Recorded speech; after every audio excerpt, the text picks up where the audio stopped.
Good morning.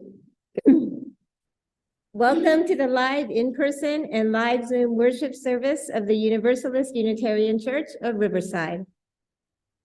Our opening hymn this morning is number 1007, There's a River Flowing in My Soul, from the Teal hymnal.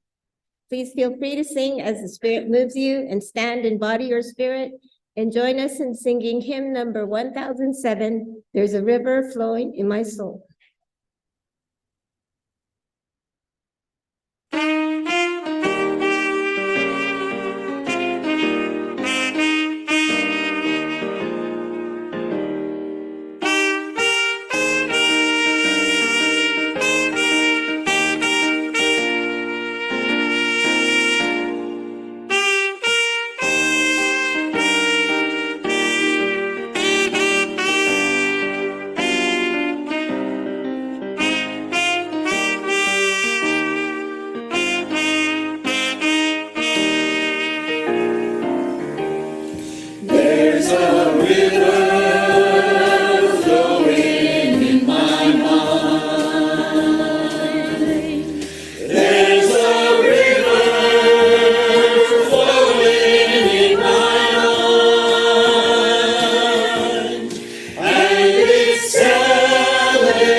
Thank you for joining us here in person, and thank you for joining us remotely by Zoom, where we will continue live streaming and posting these services on our YouTube channel for all of our virtual attendees.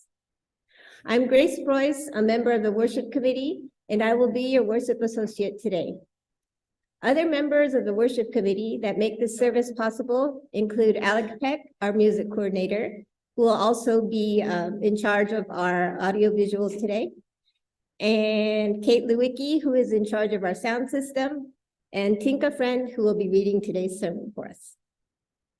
We welcome you to join us this morning with an open mind and an open heart, and with muted electronic devices, please. We invite you to leave your worries and defenses at the door and trust that what happens in worship is inspiring and powerful. Together, we affirm that this day and our being together can make each of us braver, more compassionate, and wiser as we begin a new day and a new week.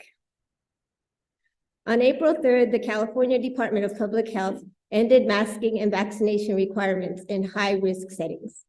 However, we encourage you to exercise personal choice on this matter according to your own judgment.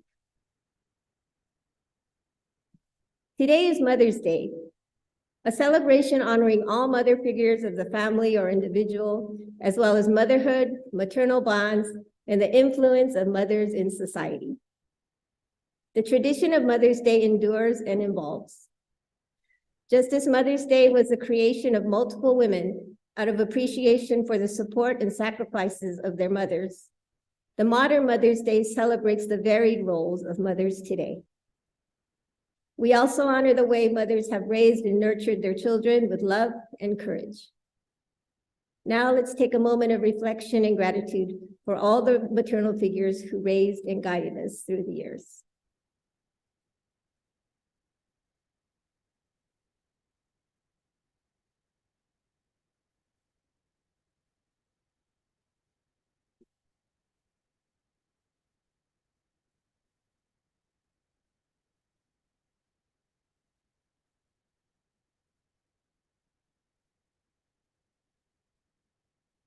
I'd like to conclude this Mother's Day portion by reading a heartfelt letter that I found on the internet.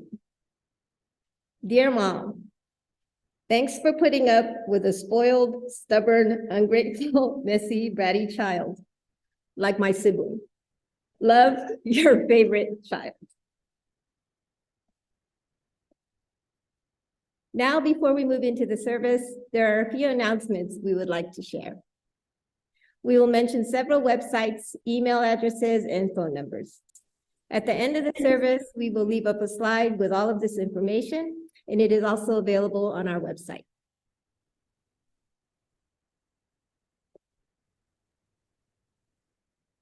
The silent auction. The silent auction has begun on the items and services displayed out in the parish hall. These include classes in drumming, jewelry making, and pisanki, which is a Ukrainian-style egg decorating. And these are some of the things that are being offered outside. So please feel free to participate. And Kate Lewicki will be managing this silent auction. Family barbecue. We invite you to kick off the summer at the Family Barbecue and Memorial Day, Monday, May 29th at 3 p.m. It will be held in the lawn area between the church and the annex. Tickets are $25 for adults, $12 for children ages 6 to 12, and ages 12 and under are free. See Kate if you would like to help out or bring something to the meal. And now I'll invite Alec Peck, who has an announcement for us today. Alec. Hello. Good morning. Sorry, no worries. So I have sorry for not warning you, Kate. I do have a quick announcement that I didn't get to mention. So I have signed up to be one of the delegates for this church at the UUA. And this year, we'll be discussing a change to Article 2, which is the document which describes the covenant between our churches. It has our principles in it. It has the sources in it and a few other things. And there is a proposal to have a new Article 2, which does not include the principles as they appear on the wall, and it does not include the sources. Instead, there are alternatives in there. And there is an open discussion. This past week, there was a Zoom meeting to discuss the amendments to the proposal.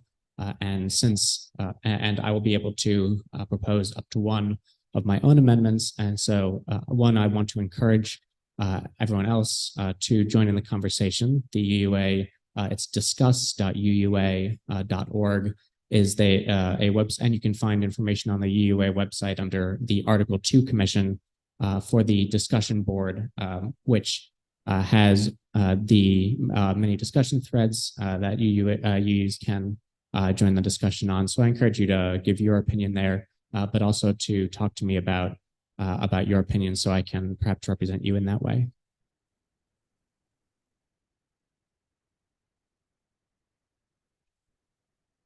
Thank you, Alec.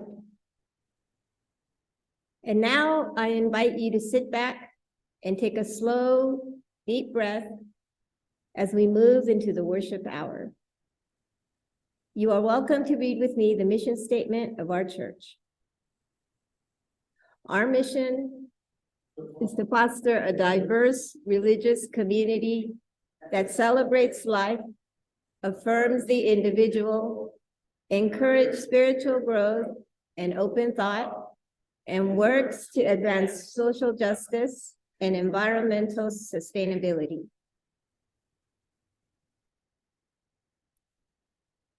Today's sermon was written by Rev Kelly, Weisman, Asprooth-Jackson. Rev Kelly is the minister of the First Parish Church in Beverly, Massachusetts. He is a lifelong Unitarian Universalist, a science fiction buff, and a vegan. Rev Kelly has served in numerous leadership positions within the UUA, including the Unitarian Universalist for Jewish Awareness, and he was secretary to the UU Ministers Association's Board of Trustees. He has 2 children, and in his free time creates an actual play podcast called The Chimera.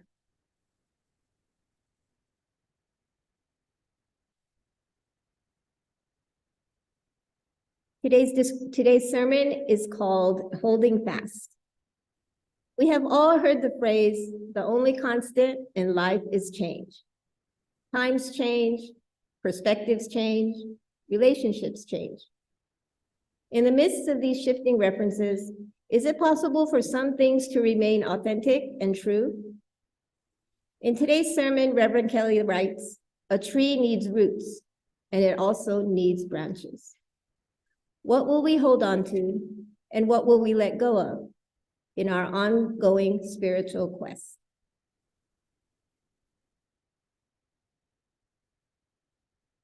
We have 2 lightings of sacred flames. The first is the occupied Indigenous Peoples Remembrance Candle. The second is the lighting of our own chalice, the symbol of our faith. We walk upon the traditional territories of diverse and sovereign peoples, the original people of this land, who continue to cry out for justice and self-determination. This spot we occupy was first the sacred space of several groups of Indigenous peoples, including the Cahuilla, the Cupeño, and the Serrano. We, the Universalist Unitarian Church of Riverside, light this sacred flame as the stewards of this sacred and holy place.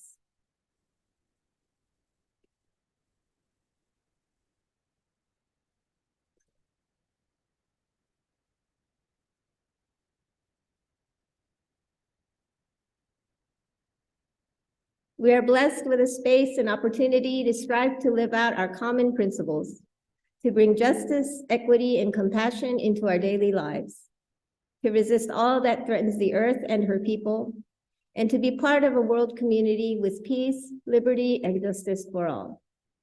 Let these thoughts carry us forth as we journey and worship together.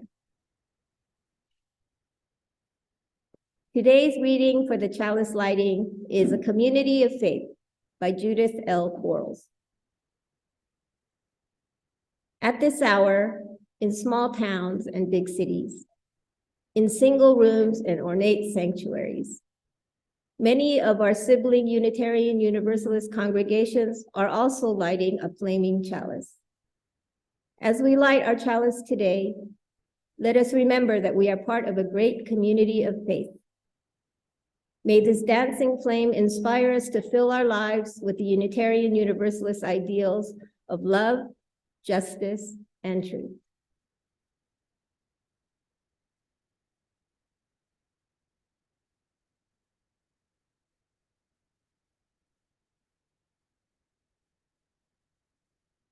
Thank you, Bill.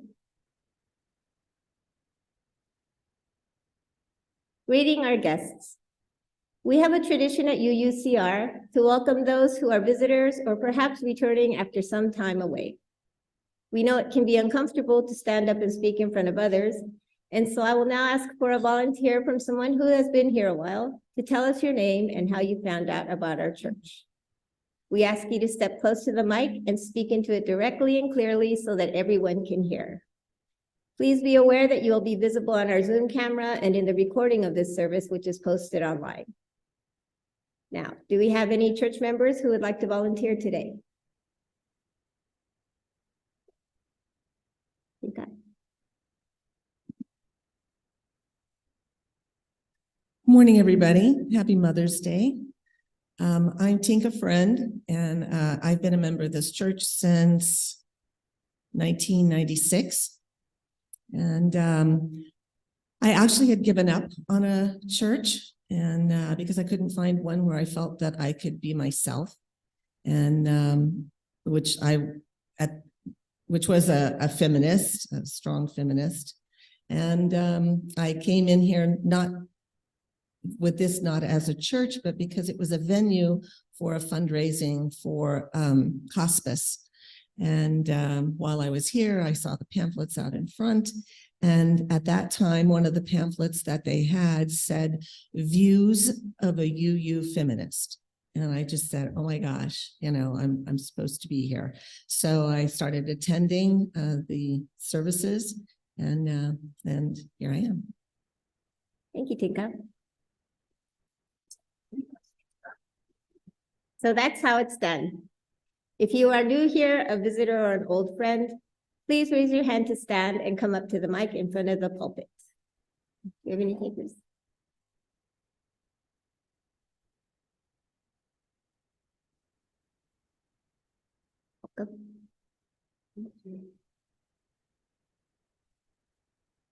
Hello, everyone. My name is Ren Mansour. I've been attending virtually a few times over the past 2 years after my wife and I moved to Grand Terrace from Long Beach. And while I was in Long Beach, there's a wonderful UU church there that a number of my friends attended, a number of them pagan. And while I never really had much of the urge to go myself, certainly moving out here away from all of my friends, I came to realize I really needed to rebuild friendships and community. And I knew that finding a UU church would be a wonderful place to start. And that as a pagan, I could be assured of being welcomed. So thank you. Thank you, Ren. Thank you for joining us.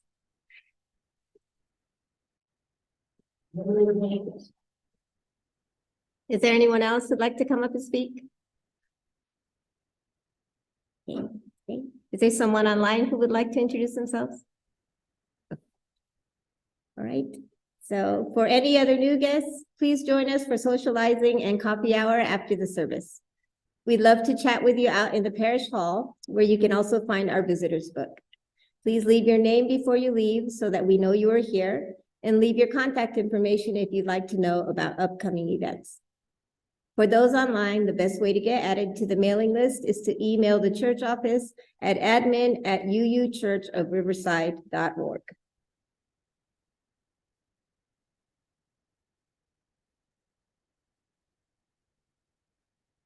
Our hymn now is number 1020, Woyaya from the Teal hymnal. Please feel free to sing as the Spirit moves you, and stand in body or spirit, and join us in singing number 1020, Woyaya. We are going, heaven knows where we are going, but we know within.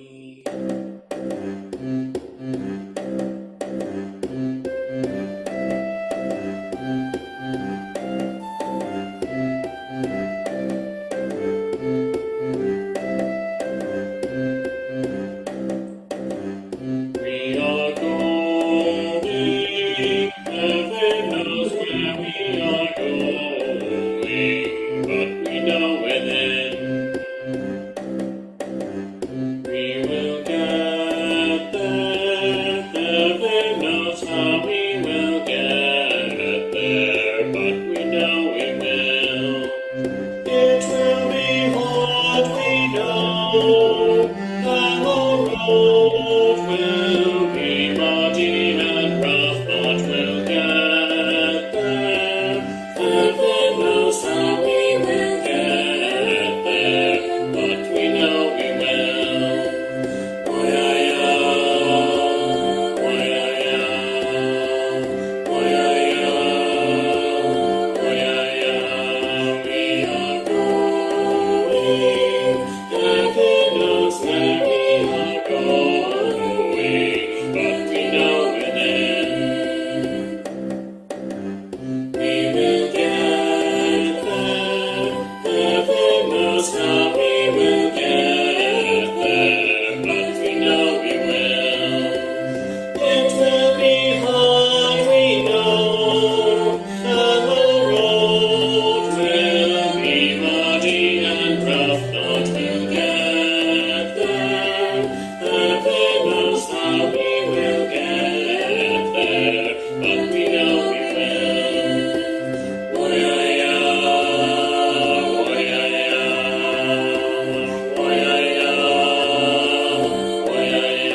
This portion of our service is to support our beloved historical church. This can be accomplished in several ways. In addition to the weekly collection, you may send your checks to the church address, which is shown here. You may also contribute by PayPal using the QR code, which is shown here, as well as on the church website and in the newsletter. Stater Brothers Market gives our church a rebate on Stater groceries cards, which we will have in church each Sunday. You get the full value of your purchases, and the church also receives a percentage for free. Please see Bill Rowe to purchase the gift cards. Please donate as the Spirit moves you by whatever method works best for you. Thank you for your generosity, and to those who give of their time and their talent, thank you for your generous care and attention. Will our ushers now please come forth to receive the collection? We will also be collecting non-perishable food and hygiene items for those in need going forward. So please place these in the tote bag if you have any today. Thank you.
Thank you. Our next hymn is number 402, From You I Receive, from the Great Hymnal. Please feel to sing in spirit as the Spirit moves you, and stand in body or spirit and join us in singing number 402, From You I Receive.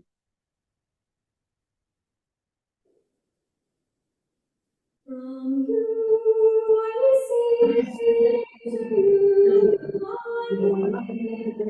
Together we share from this we live.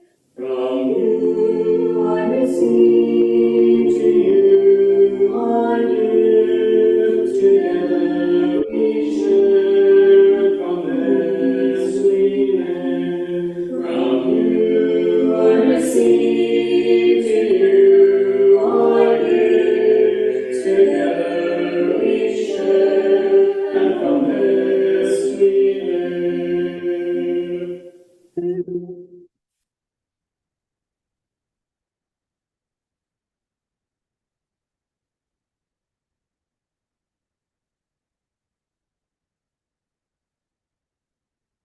Our meditation today is What Can We Learn from Spring's Power by Kathy Ryan Starr. Spirit of spring and new life, spirit of decay and death, we turn to your wisdom and strength as we seek to live lives of meaning and love.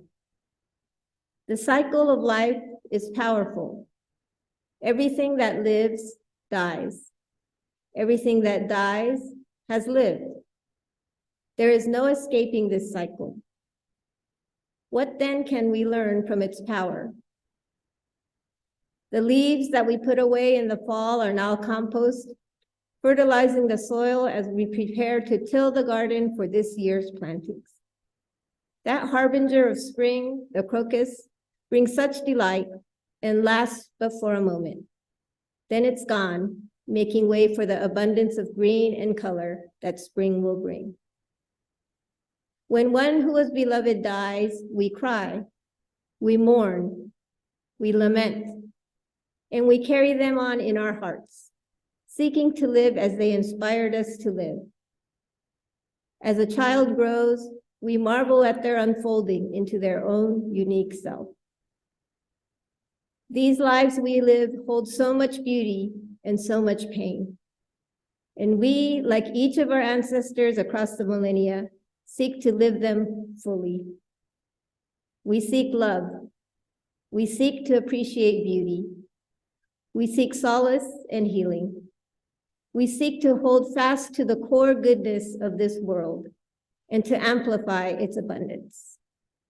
We seek one another, for no one can do this alone. Now, in the company of many, let us enter a time of silence. May this silence be a time to honor that which your heart seeks. Now let us pause for a moment of silence.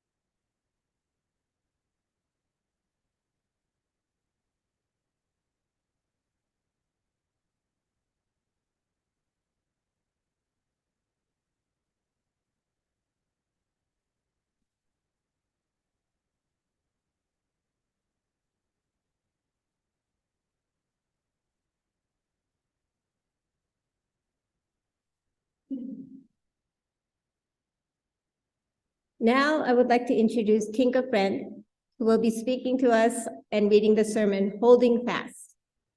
These are the words written by Rev Kelly Weisman. Please note that the sermon does not necessarily reflect the views of the reader. Tinka.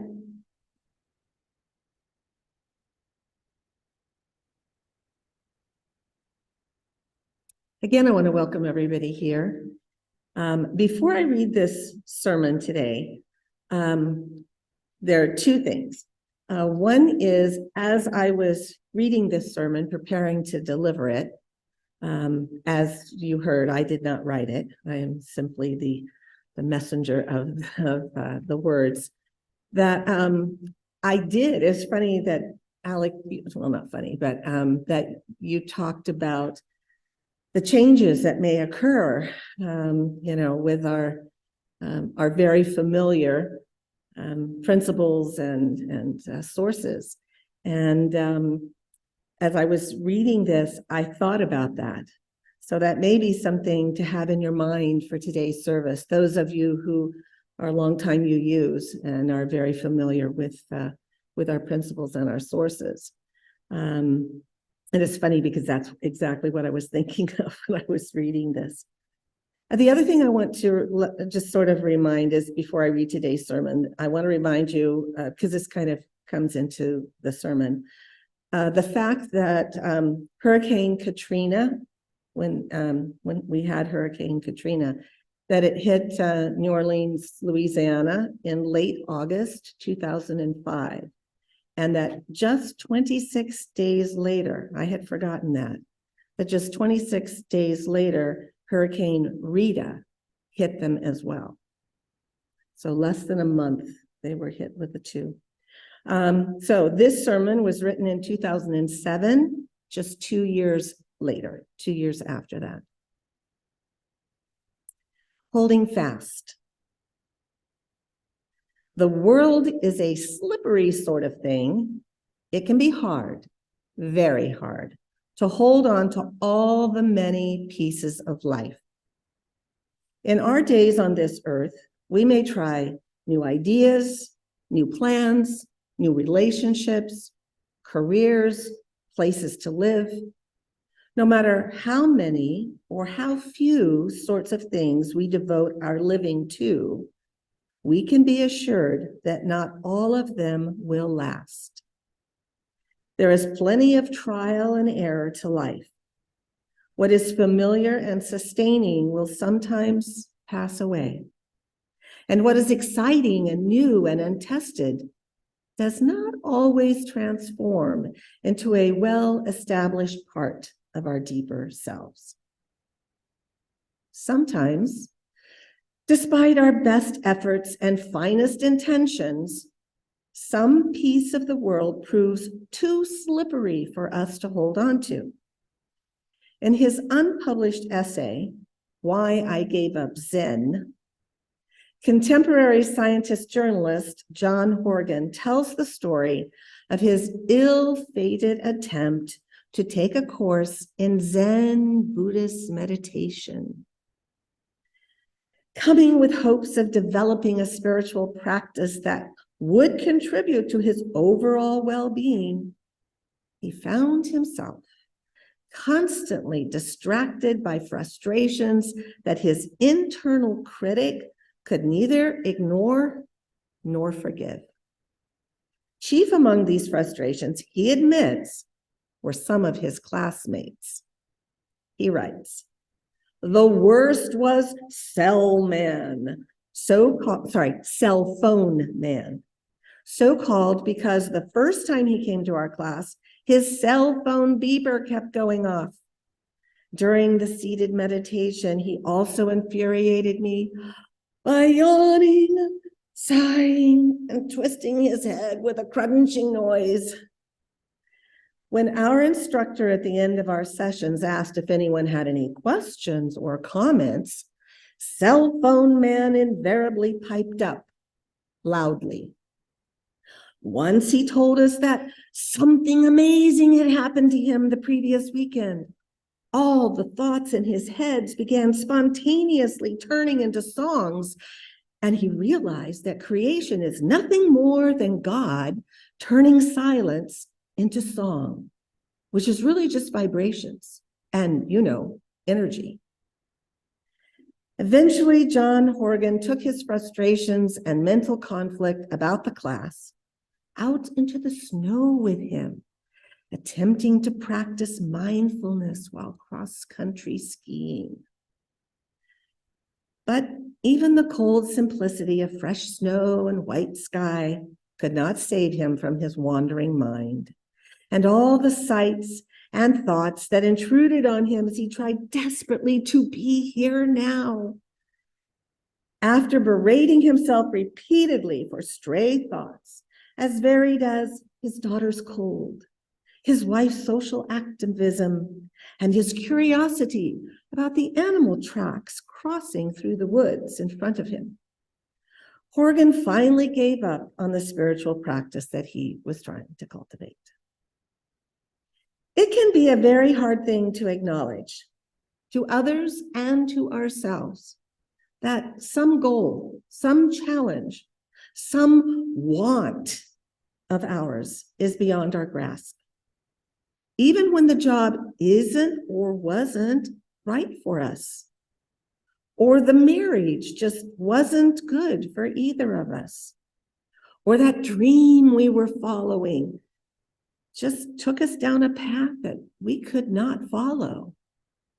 Even if we know in our minds that letting go is the right thing to do, it can be so hard and so painful to let go with our hearts. And yet, our lives are shaped not only by what we carry with us, but also by what we have left behind. Unitarian Universalism, the religion to which I was born, deeply values search, ongoing growth, and the discovery of new ideas, thoughts, and perspectives. Often we find that our free and responsible search for truth and meaning requires us to leave behind what is familiar, inherited, or traditional. No less a prophet of this movement than William Ellery Channing expressed some of this same sentiment when he wrote, quote, "I call that mind free, which resists the bondage of habit, which does not mechanically repeat itself and copy the past, which does not live on old virtue, which does not enslave itself to precise rules, but forgets what is behind, listens for new and higher monitions of conscience, and rejoices to pour in fresh and higher exertions. End quote. These are brave words, ones that match the brave work of going out, of finding what is new and unfamiliar, and of questing for the truth wherever it may lead.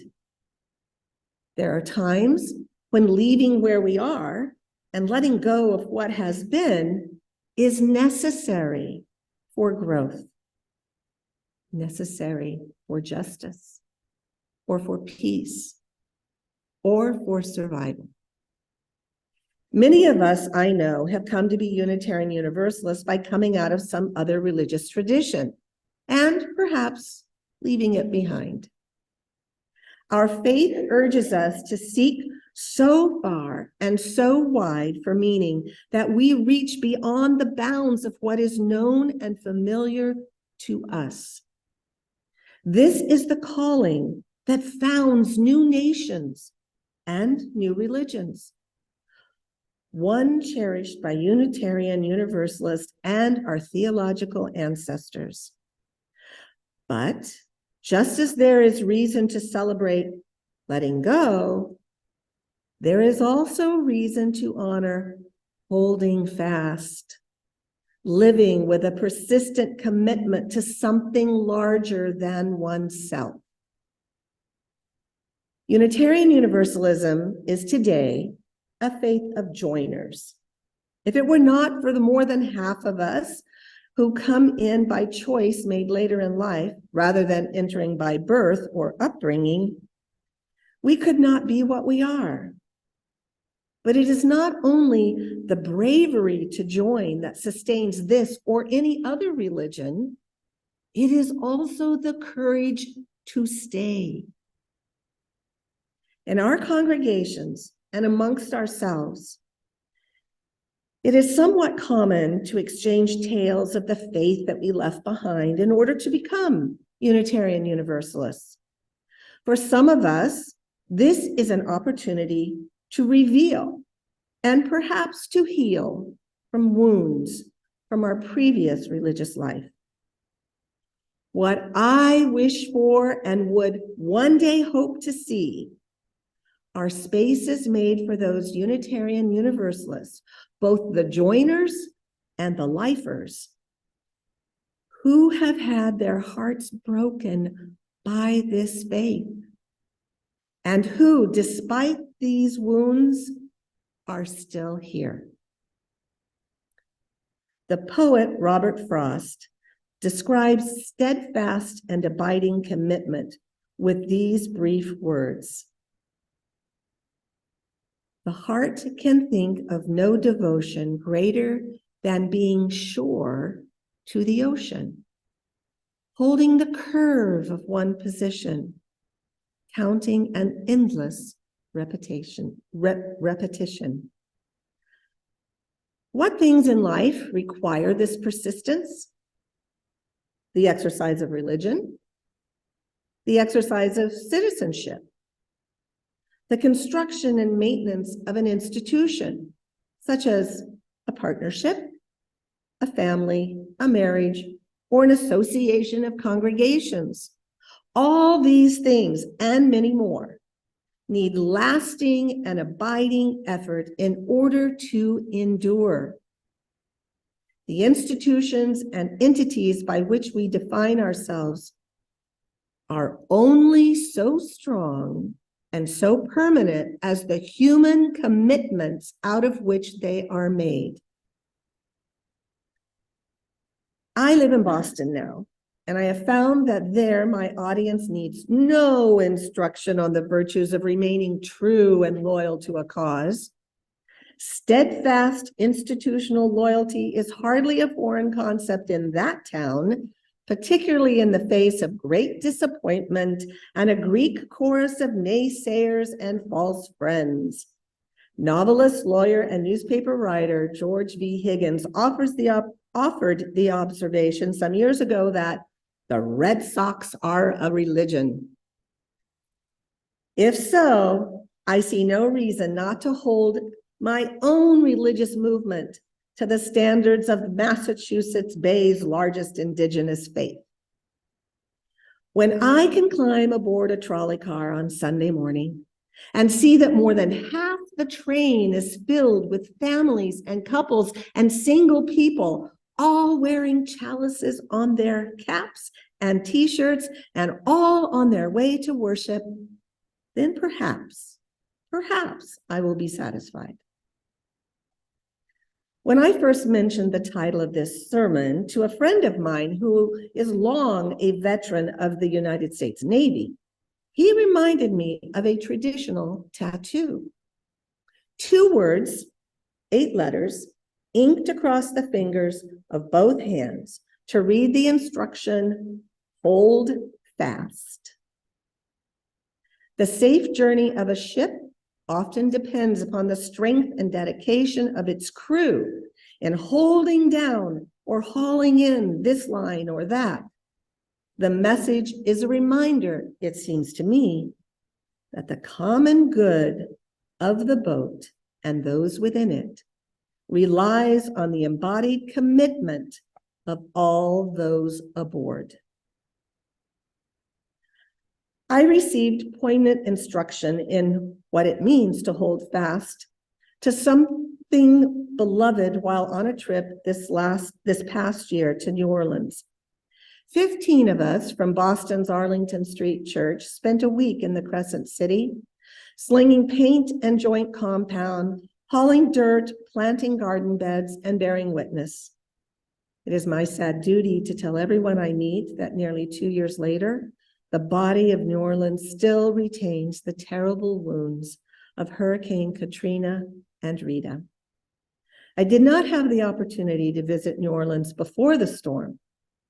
Seeing the city when I did, as I did, was full of mixed emotions and images of both beauty and anger to carry back to my home.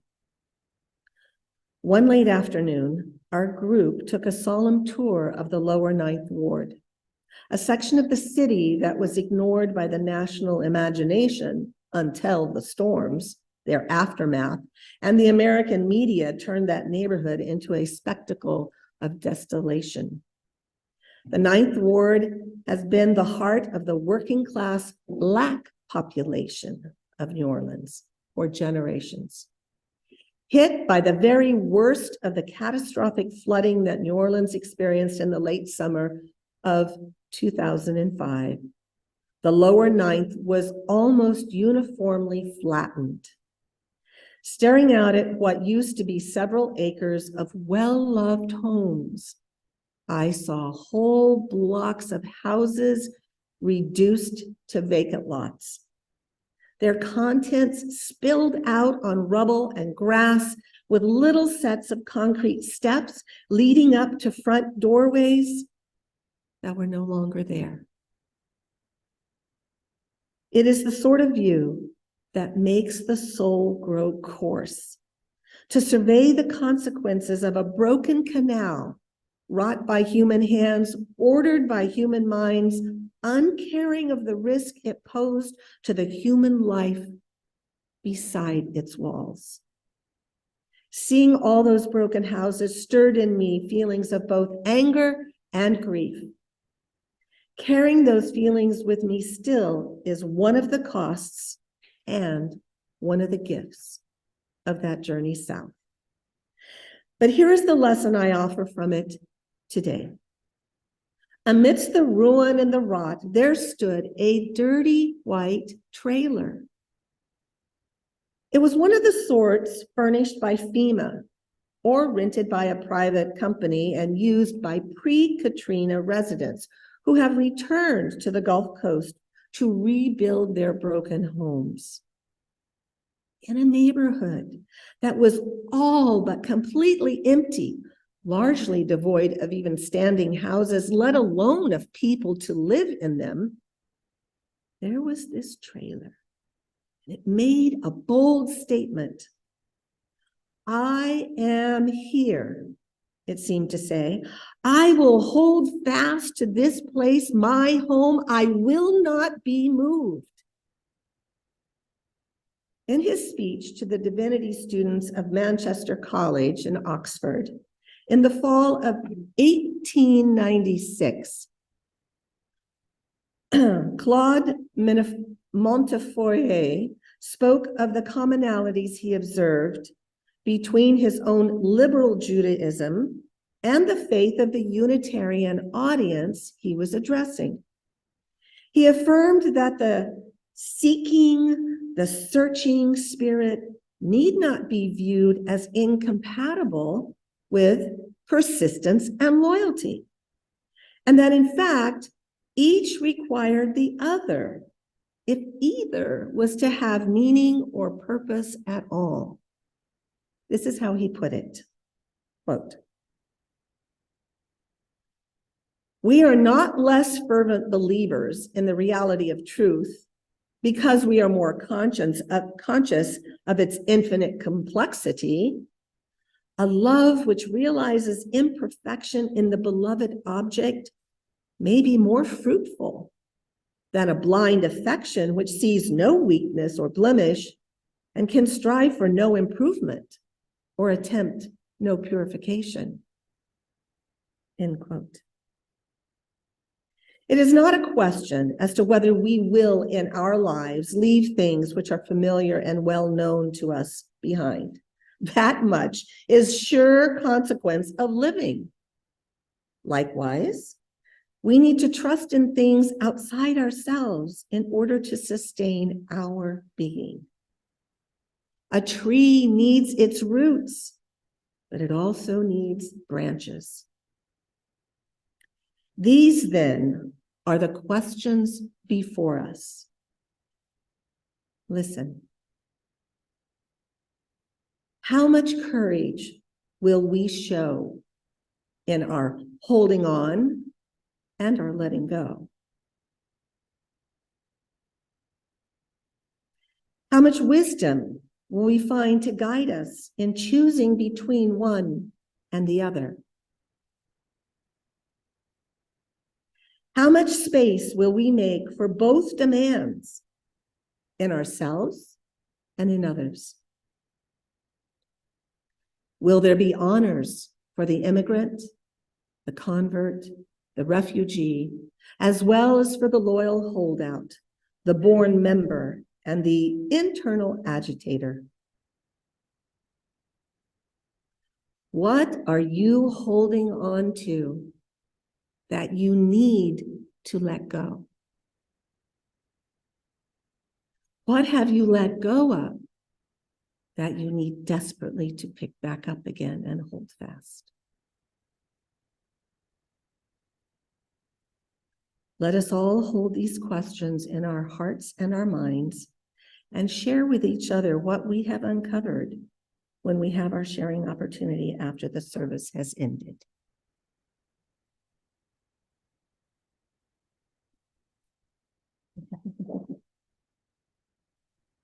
Our closing hymn is number 1007. There is a river flowing in my soul from the, oh, sorry. What, say it again? 413. Okay. Please stand and sing with us as you are able.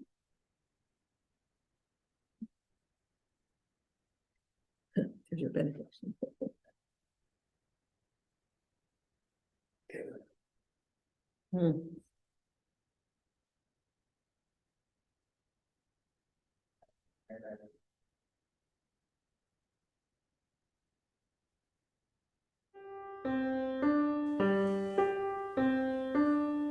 Go now in peace, go now in peace. May the spirit of love surround you everywhere, everywhere you may go.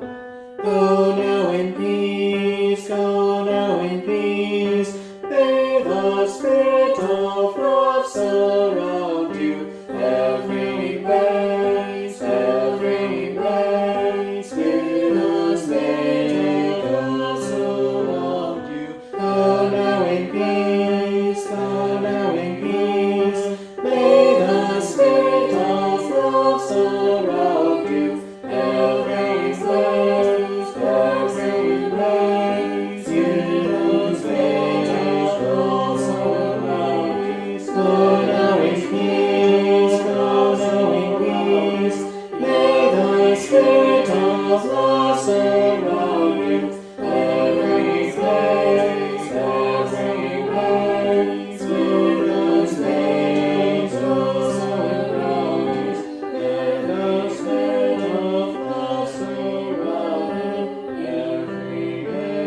The benediction is fitted for this day. We are the ones we have been waiting for. We are not perfect, but we are perfectly fitted for this day. We are not without fault, but we can be honest to face our past as we chart a new future. We are the ones we have been waiting for. May we be bold and courageous to chart that new future. May we have a faith in a future that is not known. We are the ones we have been waiting for. Namaste, amen, and blessed be.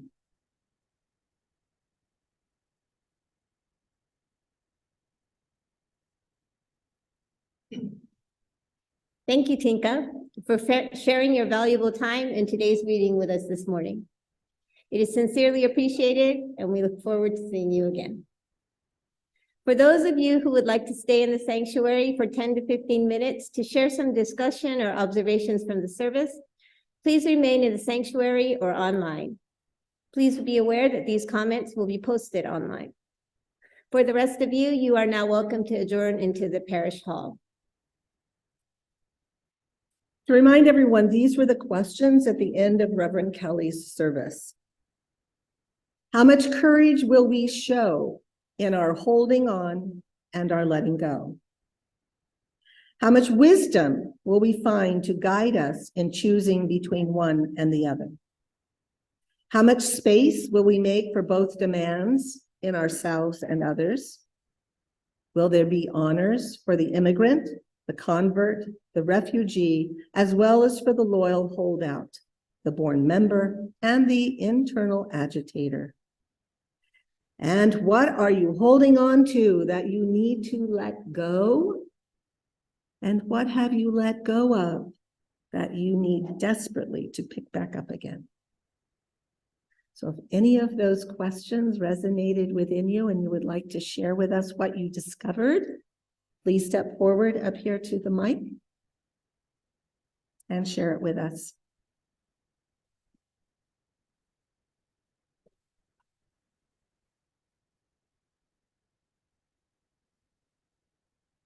Or anything else that touched your heart during the service, during the sermon. During the talk, I noticed my personality and how I actually function.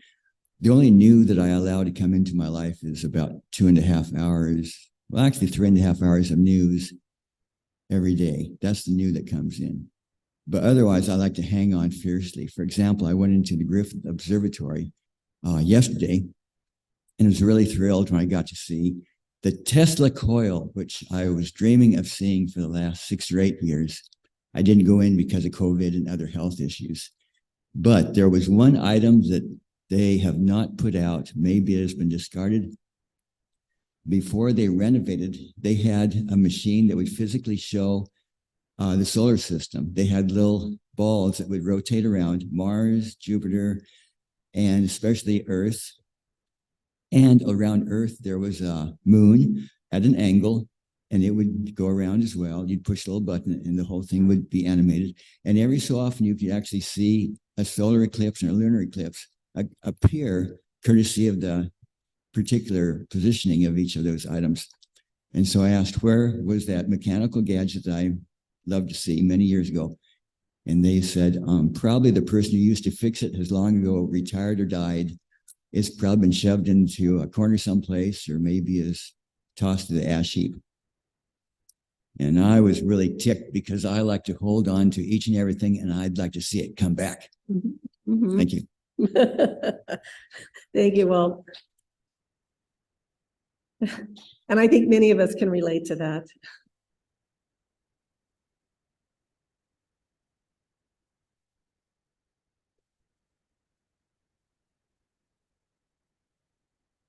Hi, I'm Pat Cowender. I wanted to comment on the experience the person who couldn't figure out how to meditate. I teach meditation here on Thursday mornings, 9 o'clock. And I've been a meditator for 40 years. Somebody recently told me, Pat, you're not a relaxed person. And that's summarized for me in many of my challenges. But seriously, meditation is such a useful practice. The thing one of the first things I learned, somebody taught me that when you realize you're not focused on the breath or whatever it is your object, that you return to it with grandmotherly kindness. You do not, criticize yourself, and you keep the critic quiet and return to the breath with grandmotherly kindness. And if you practice that, you'll find you have grandmotherly kindness, which is really a convenient thing. Thank you, Pat.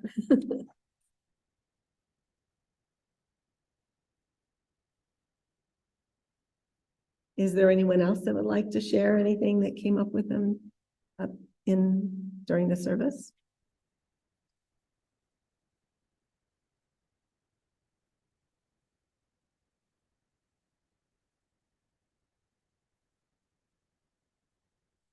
That one line, what have I let go that I desperately need to pick up again?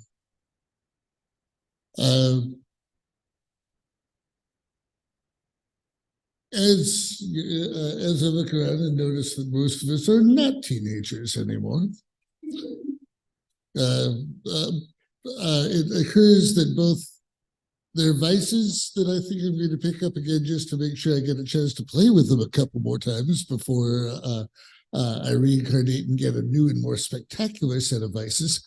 But there's this point where you look, as you look back at your life and you say, how much of what I am is me actually having gotten a clue over the years?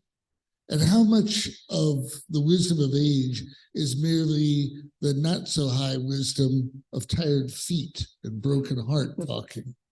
Am I what I am because I found that my heart breaks under certain circumstances? Old romance, old passions, yes, me and Jacques Cousteau, we're going to change the world. Well, Jacques Cousteau had to leave us a little bit. He had pressing engagements on the other side. And I see a big, kind of a muddy ocean, and I'm a little scared about trying to fix that. But I also realize at 62 years of age, there should be nothing really for me to do but work a little bit more on that ocean, on that thing. When Alec and I were talking a little bit earlier, getting a little too passionate, maybe on what should have been a quiet part of the day. There's arguments that may need to be revisited in our life or in our society that maybe need to be tackled again. Perhaps we covered some of them well enough that we can put them down, that look on a case-by-case basis. But this idea of picking it back up again, you want to sit there and picture yourself as this wise sage on a beautiful Buddhist temple mountain side. And you want to say, I figured it all out. My heart may stop in 6 years, but I figured it out. No. And it occurs to me that there's quite enough beauty and quite enough pain for me to look and say, yeah, I'm going to have to go back to this stuff. Then again, I always kind of liked summer school. I'll do it again. Thank you, Bill.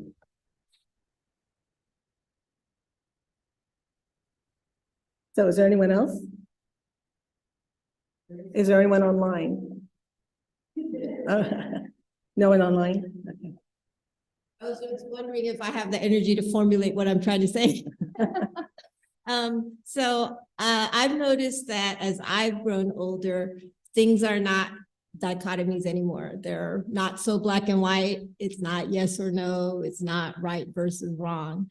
More than often, I've found out that there's a third way, that things loosen up a little bit and you find different perspectives that you're willing to look at later on. And so, yeah, I think it's a constant like struggle between choosing one thing over another, or, you know, maybe you don't even have to choose one thing over another. Maybe they integrate. Yeah, so it's an ongoing search. Yes, thank you. Thank you, Grace. I also felt that life is a constant decision of what to let go and what to keep. So I can relate to that.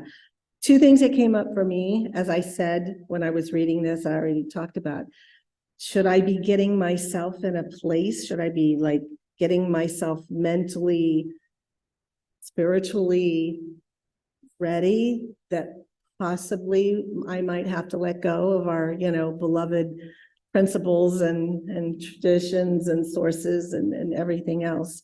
And then the other thing actually came up for me was this church.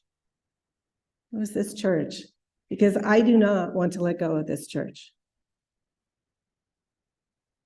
And it really, there were parts in his sermon that really hit me deeply in my emotions and in my spirit about, you know, like the thing on the ship.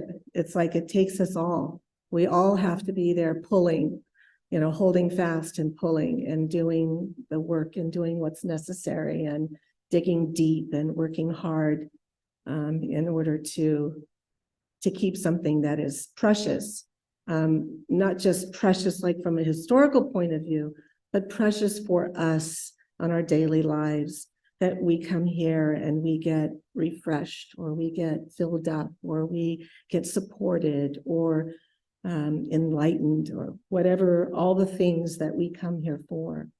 And I remember when we had a congregation of over 200, and so that hit me very hard during this sermon. Okay, well then, if there is no further comments, I want to thank all of you for sharing your thoughts. And now please, oh, one more? Okay. Okay, Walt.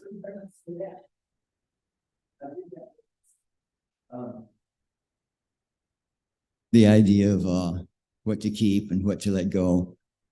I've often come across people who do that sort of thing and progress. And my solution is whatever I've gathered, I never let go. I have a garage full of all sorts of junk in my house. It's full of stuff. Because every time I pick something up someplace, even if it was trivially picked up, I had a positive feeling when I picked it up. When I go to get rid of it, it actually speaks to me. It says, you liked me when you found me. What has changed? Were you an idiot? Why would you throw me away? It's always too much for me. That's why I never throw anything away. I can relate to that, Walt.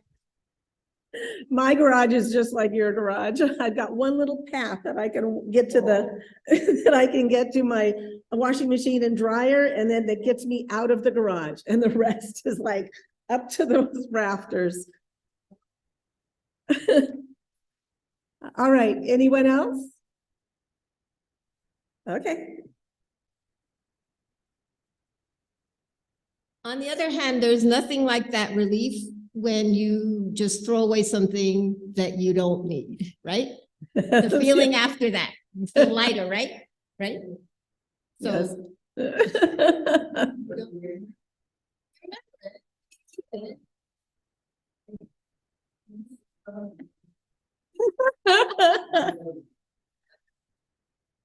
You can keep it in memory. Yes, that is true, Grace. Thank you. So, anyone else? I'm glad this sparked some things inside of people, you know, that people could relate to aspects of this sermon. Okay, then I thank you for sharing your thoughts, and please join us in the parish hall for further fellowship.